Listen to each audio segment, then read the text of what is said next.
Hi hello കൂട്ടുകാരെ, pencil നമ്മൾ കണ്ടിട്ടുണ്ട്, അത് നമ്മൾ ഉപയോഗിച്ചിട്ടുമുണ്ട്.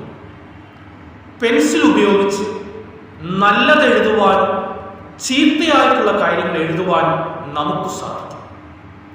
അതുപോലെയാണ് നമ്മുടെ ജീവിതം.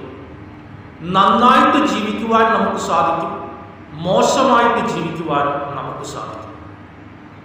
പെൻസിലിന് കൂടുതൽ വെളിച്ചം കിട്ടുന്നതിന് വേണ്ടി നമ്മൾ അതിനെ വെട്ടിയൊരുക്കാൻ, അതുപോലെ നമ്മുടെ ജീവിതത്തിൽ നന്നായി ജീവിക്കുവാൻ തടസ്സമായിട്ടുള്ള ചില ബന്ധങ്ങൾ, ചില ദുശീലങ്ങൾ, അതിനെയെല്ലാം ഉപേക്ഷിക്കുവാനായിട്ട് നമുക്ക് കഴിയണം.